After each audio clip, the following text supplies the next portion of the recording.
आज जितने लोग भी जंतर मंतर पर प्रोटेस्ट करने गए हैं या आगे जाने वाले हैं, उनसे मेरा सिर्फ एक सवाल है, क्या जिस पार्टी के साथ मिलकर आप ये प्रोटेस्ट कर रहे हो, क्या आप जानते हो सच में उनके बारे में? मैंने पहले ही बताया था कि अभिजीत जो इस पार्टी के फाउंडर रह चुके हैं, वो कैसे उमर खालिद जैसे लोगों को सपोर्ट करते हैं, कैसे उनके कनेक्शन आम आदमी पार्टी के साथ रह चुके हैं। और अगर इतना भी समझ नहीं आया होगा तो चलो मैं आज नए 3 पत्ते और खोल देता हूँ। कॉकरोच जनता पार्टी ने अपने 3 स्पोक पर्सन खड़े किए हैं। सबसे पहला नाम है सौरभ दास। ये खुद को इन्वेस्टिगेटिव जर्नलिस्ट बोलते हैं। चलो ठीक है, एक इन्वेस्टिगेटिव जर्नलिस्ट वाला काम मैं इनका आपको गिना देता हूँ। ये वही सौरभ दास है जिन्होंने उमर खालिद को ब्रेविस्ट कहा था और उनको अपना आइडियल भी बताया था।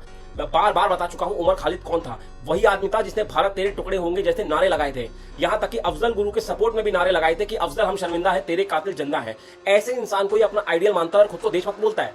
अब आते हैं सीजेपी के दूसरे स्पोक पर्सन पर, विजेता थैया। ये और कोई नहीं, ध्रुव राठी का ऑफिशियल राइटर है जो उनकी स्क्रिप्ट लिखता है। अब इसका माइंडसेट तो आप समझ ही गए होंगे, अगर नहीं समझे ना तो मैं एक एग्जांपल आपको दे ही देता हूँ। भाई साहब संविधान की बातें करते हैं और बोलते हैं कि बीजेपी धर्म की राजनीति करती है। अरे मैं खुद बोलता हूं भाई कि बीजेपी दूध की धुली हुई नहीं है, मगर आप खुद कैमरा के सामने आके सिर्फ ब्राह्मणों को टारगेट करते हैं, उनके देवी देवताओं को गलत चीजें बोलते हैं। अगर बीजेपी धर्म की राजनीति कर रही है तो फिर आप क्या कर रहे हो? अब बढ़ते हैं तीसरे स्पोक पर्सन की तरफ, आशुतोष रंका। जैसे मैंने पहले भी बताया था कि सीजेपी कॉकरोच जनता पार्टी के कनेक्शन आम आदमी पार्टी के साथ बहुत अच्छे हैं। उसका बेस्ट एग्जांपल ये आदमी खुद है, आशुतोष रंका। ये और कोई नहीं, आम आदमी पार्टी का नेशनल स्पोक पर्सन रह चुका है। अब ये भी नहीं पता इसने वहां पे रिजाइन किया है या नहीं किया है, या फिर सिर्फ आम आदमी पार्टी की राजनीति चमकाने के लिए यहां आ गया है।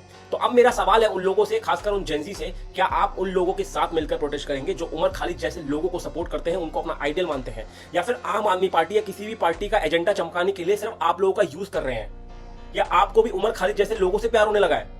मेरा जेंजी से इतना ही रिक्वेस्ट है, प्रोटेस्ट करो, अपनी आवाज उठाओ, लेकिन किसी भी पॉलिटिकल ग्रुप या ऑर्गेनाइजेशन का एजेंडा हिस्सा बनने के बिना। आप खुद भी प्रोटेस्ट कर सकते हो। आप ऑलरेडी संख्या में बहुत ज्यादा हो, इस देश में संख्या बहुत है जेंजी की। आप खुद जाके अपना ग्रुप बना के वहां प्रोटेस्ट कर सकते हैं। नीट में जो हुआ, सीबीएसई बोर्ड के किसी भी एजुकेशन सिस्टम के अगेंस्ट आप प्रोटेस्ट कर सकते हो। लेकिन मेरी नजर में सीजेपी और ये लोग वहां प्रोटेस्ट से ज्यादा अपनी पॉलिटिकल इमेज चमकाने आए हैं।